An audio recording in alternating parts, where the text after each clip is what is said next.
আমরা কিন্তু বলতেছি না যে বিপিএল দোষী, বলিনি কিন্তু একবারও। আমরা বলেছি দে আর red flag.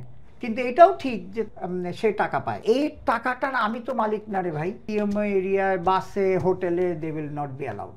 BPL governing council, current BPL governing কাউন্সিলের উপর আপনি যদি দোষ দেন তাহলে I don't think it is correct. হ্যাঁ, ডেফিনেটলি যেটা হয়েছে যে আগের বিপিএলে ঘটনা হয়েছে, একটা বিপিএল কমিটি ছিল, তাদের কাছে ও কাগজ দিয়েছে, আমার কাছেও কিন্তু অ্যাপিল করেছে বলেন, বা 2-3 বার টেলিফোন করেছে, আমার সাথে কথা হয়েছে, ওর কাগজপত্র কিন্তু পারফেক্ট। মানে কিন্তু ব্যাপারটা হচ্ছে ডাইরেক্ট সাইনিং, এটা বুঝতে হবে। এটা দিস ওয়াজ ডাইরেক্ট সাইনিং। এটা ওই সময় ডাইরেক্ট সাইনিং মানে এটার সাথে কিন্তু ক্রিকেট বোর্ড জড়িত ছিল না। কিন্তু আমরা সবাই প্লেয়ারদের ব্যাপারে জানেন তো উইকনেস আছে। এখন ও যখন কাগজগুলি দিয়েছে, সেই কাগজগুলি কিন্তু আমার ক্ষমতার বাইরে তাকে পেমেন্ট করা, কারণ আমার তো একটা জায়গা থেকে আনতে হবে। রাজশাহীর কোনো পেমেন্ট যদি থাকতো আমাদের কাছে জমা, তাহলে বুঝে নেবে। এইটা এখন আমার বোর্ডে প্লেস করতে হবে। বোর্ড যদি, এই 25 জন বোর্ড মেম্বার যদি মনে করে যে বিপিএ দিতে হবে, তা আমার তো অসুবিধা নাই, but I don't have the authority.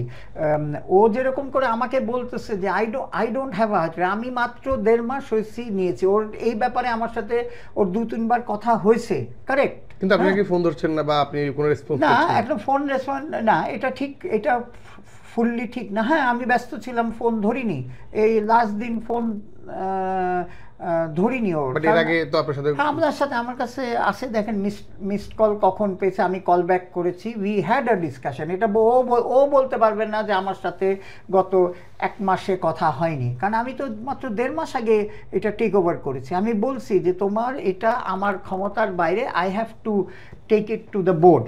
আর ও যে আরেকটা কথা বলতেছে, যেটা ক্রিকেট বোর্ডের টিম বা আমাদের আগের প্রেসিডেন্ট বা আগের ডিরেক্টর কথা বলেছে, হ্যাঁ, তাহলে ওদের থেকে ওরা যদি বলে থাকে, definitely cricket board will definitely, আগের প্রেসিডেন্ট যদি কিছু বলে থাকে, হ্যাঁ, তাহলে তো ডেফিনেটলি এই প্রেসিডেন্ট উইল অ্যাটলিস্ট অনার করে সেই প্রেসিডেন্টের মানে সম্মান রক্ষা করবে। কিন্তু এখন ওই প্রেসিডেন্টকে তাহলে তো এটা ক্রিকেট বোর্ডে আনতে হবে। লাকিলি আমাদের ওই যার কথা উনি বলছে, সেই প্রেসিডেন্ট কিন্তু আমাদের ভাইস প্রেসিডেন্ট এখন। তো সুতরাং ও এখন আমার মতে এটা তো জমা দিয়েছে, we will go to the board, আমি নিয়ে যাব বোর্ডে। এখন যদি ওইখানে আমাদের প্রেসিডেন্ট বা অন্য ডিরেক্টর যারা তার সাথে যোগাযোগ করেছিল বা গিয়েছিল, I was not present in ওইসব মিটিংয়ে, আমি বিপিএলের সাথে জড়িতও ছিলাম না। তো সুতরাং আমি খালি যেটা আমার রেসপন্সিবিলিটি হচ্ছে যে এইটা is a cricket player, definitely we acknowledge যে তাকে চেক দিয়েছে, দিয়েছে, এটাও ওর অ্যাকনলেজ করতে হবে যে এটা ক্রিকেট বোর্ড কিন্তু ডাইরেক্ট সাইনিংয়ে কখনো রেসপন্সিবিলিটি নাই না, এটাও তার বুঝতে হবে। কিন্তু এটাও ঠিক যে সে টাকা পায়। হ্যাঁ, এখন এই টাকাটার আমি তো মালিক না রে ভাই, এটা তো আমার, এটা হচ্ছে public money. So this public money যদি দিতে হয়, তাহলে প্রপার বোর্ডে ডিসকাশন করে, board has the Bangladesh cricket board, which I am also a part, ডিরেক্টররা বসে ডিসাইড করতে হবে যে তাকে টাকা দিয়েছে কি দেয়নি। আই ডোন্ট হ্যাভ, দিবে কি দিবে না, I don't have any authority. এটা আমি ওকে আপনাদের মাধ্যমে জানাই দিতে চাই, আমার কোনো অথরিটি নাই। আমি যেটা বলতে পারি যে নেক্সট বোর্ডে আমি এটা তুলব, হ্যাঁ, যে এটা আমি তুলবো, আমি সিওকে বলবো যে ভাই এই ব্যাপারটা আলাপ করার জন্য বোর্ডে তুলে। এখন বোর্ড যদি সেখানে ফারুক ভাই আছে, ফারুক ভাই যদি কমিটমেন্ট করে থাকে, তাহলে definitely we will try to keep the commitment of former president as a director আমি বলছি। তো সুতরাং এটা নিয়ে তো মিসআন্ডারস্ট্যান্ডিংয়ের কিছু নাই, কেউ বলছে না ও পায় না কেউ, কিন্তু আমার where is my authority, the contract is, আজকে যদি কালকে আমাকে ধরা হয় যে তুমি কিভাবে টাকা দিয়ে দিলা, আমার তো প্রসেস করতে হবে। সো আমি কোন কন্ট্রাক্টটা তো বিটুইন রাজশাহী। এখন যে ও যে কথাটা বলতেছে, হ্যাঁ, সেটাও আমরা এগ্রি করছি। let board decide what they will do. ও আরেকটা কথা বলছিল যে ওর ভিত্তি মানে ওর তো ধরেন 30 লক্ষ টাকা বা 50 লক্ষ টাকা, বাট ওর বেস্ট প্রাইস ছিল 40 লক্ষ টাকা, সেখান থেকে যদি 20 লক্ষ টাকা দিছে আর 20 লক্ষ টাকা তো বোর্ডকেই দিতে হবে। না, এই জায়গাটা এটা তো আপনি ওকে বলেন যে ওইটা কোথায় কে বলেছিল। এইবার তো আমি ক্লিয়ারলি বলে দিচ্ছি, এবার আপনার নতুন করে এটাই আমি নতুন করে ইন্ট্রোডিউস করেছি। আমি কি বলেছি যে আমরা যে বেস প্রাইস ঠিক করেছিলাম এই ক্যাটাগরি বি ক্যাটাগরি, আমরা ওইটার রেসপন্সিবিলিটি কিন্তু আমরা ডিরেক্ট সাইনিং হলেও তারা যদি প্রমাণ করতে পারে এই বছর বিজয়ের মতো যে চেক কন্ট্রাক্ট এইসব দিয়ে যে বলেন আমরা টাকা পাইনি, সেটা ভেরিফাই করার পর আমরা কিন্তু বলেছি ওই যে 10 কোটি টাকা রেখেছি ওইখান থেকে আমরা টাকাটা দিয়ে দিব। সো এইবার তো আমরা নিয়মের মধ্যে এনেছি। গতবার আপনি যারা করেছে তাদের সাথে কথা বলেন, হ্যাঁ, ওনারা যদি সার্টিফাই করে আমার তো কোনো ইস্যু নাই, হয়তো আমার একটা সিগনেচার লাগবে। সো আমরা এটা বোর্ডে উঠাই, তার কথা মতো ইজ আ ক্রিকেট প্লেয়ার, বোর্ডে উঠাই আমরা ডেফিনেটলি উই উইল। আচ্ছা, যে ফিক্সিং নিয়ে বিযোজন ফিক্সিংয়ে বা তাদের সন্দেহ করা হচ্ছে বা যেভাবে হোক তাদের নাম 8-9 জনে আসছে, তাদের আসলে সামনের প্ল্যানটা কি বা তাদেরকে আসলে কিভাবে কি করবেন আপনারা? দেখেন, আমি একটা কথা বলি, আপনারা জানেন মানে সেটা শেষ হবে কখন বা এটা শেষ হবে? আপনি দেখেন আপনার আমাদের যতগুলি ফিক্সিং এর ইয়ে হয়েছে এটা কিন্তু 1-1.5 বছর লেগেছে ফুল ইনভেস্টিগেশন করতে। খেয়াল করে দেখেন আইসিসির। এখন জিনিসটা হচ্ছে আমাদের কি হয়েছে, আমরা এক একটা প্রসেস করা হয়েছে। যখন এটা আকসুর আন্ডারে এসেছে, নানান মিডিয়াতে দেখা হয়েছে, এটাকে সিরিয়াসলি নিয়ে আগের আমাদের ফর্মার প্রেসিডেন্ট ফারুক আহমেদ উনি একটা inquiry committee, independent inquiry committee বানিয়েছিলেন একজন সুপ্রিম কোর্টের জজকে, সাথে আমাদের ফর্মার ক্রিকেটার শাকিল ভাই ছিল এবং একটা ব্যারিস্টার ছিল। তারা মিলে আমি যতটুকু জানি 60 জনের মতো লোকের কাছ থেকে ইন্টারভিউ নিছে, নানান জায়গায় ইনকোয়ারি করেছে, এইসব করে আইসিসির সাথে কথা বলেছে, বলে তার একটা 900 পৃষ্ঠার রিপোর্ট তৈরি করেছে। এখন দেখেন এই রিপোর্ট কিন্তু অ্যাজ নিয়ম অনুযায়ী এটা হচ্ছে স্টেজ 2 গেল, স্টেজ 3-তে আমাদের কারেন্ট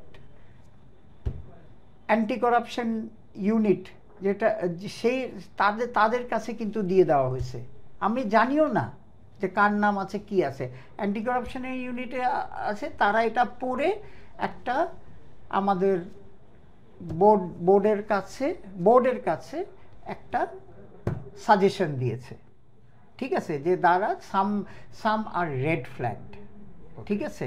এখন আপনাকে বলেন যে আমার রেড ফ্ল্যাগ যদি, আমি তো ওই লিস্টে ঢুকাইনি, আমাকে বলে তো লাভ নাই। রেড ফ্ল্যাগ যেটি আছে প্রমাণ ডেফিনেটলি এটা তো আপনারই হয় কি, আপনি একটা অফিসে যদি কাজ করে আপনার নামে কোনো কমপ্লেন আসে, আপনি সরকারি নিয়মে ওএসডি করে দেওয়া হয়। তো এখন যেহেতু বিপিএলের ইস্যুতে এটা হয়েছে, তখন আমরা সবাই মিলে আলাপ করে বললাম যে এদের কিন্তু আমরা বলিনি, কোনো নাম আমরা কিন্তু ডিক্লেয়ার করিনি, আমরা কিছু প্লেয়ারকে আপনারা এখন বার করে ফেলছেন, কিন্তু কিছু প্লেয়ারকে আমরা এইখানকার মানে বিপিএল থেকে বাইরে রাখার চেষ্টা করছি, বাইরে রেখেছি। এবং এই যে তাদের কিন্তু এই প্রসেস কন্টিনিউ আছে, আইসিসির যে রেগুলেশন আছে সেই অনুযায়ী প্রসেসটা কিন্তু চলবে, আরও ইন্টারভিউ হবে, আরও কিছু হবে। আমরা কিন্তু বলতেছি না যে বিপিএল দোষী, বলিনি কিন্তু একবারও, আমরা বলেছি দে আর রেড ফ্ল্যাগ। হ্যাঁ, সেই রেড ফ্ল্যাগের জন্যে আমরা এই টুর্নামেন্টে তাকে আমরা মনে করেছি, মানে আমি একা তো না, বাংলাদেশ ক্রিকেট বোর্ড মনে করা হয়েছে, এবং কার ওয়ার্ল্ডের one of the best anti করাপশনের লোকের অ্যাডভাইসে যে এদের এখন তো ওইখানে বিরতি রাখা হয়েছে। সো হ্যাঁ, এখন আপনার একটা লোককে আমি বলছি যে সে মার্ডার করেছে, কিন্তু তার তো এখন তার প্রমাণ যদি সব কিছু হিয়ারিং অনেক কিছু হবে তখন হবে।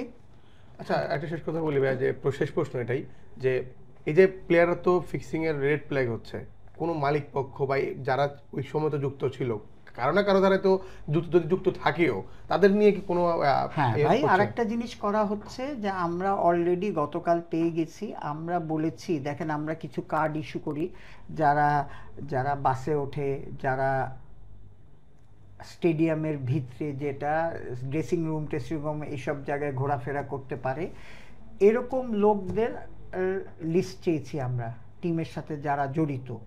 এই লিস্টটা আমরা কিন্তু আপনার এখন পাঠিয়ে দিব আমাদের বাংলাদেশি যে এজেন্সিগুলি আছে, হ্যাঁ, তাদের কাছে চেক করার জন্য, এবং আমাদের অ্যান্টি করাপশনের কাছে পাঠিয়ে দিব।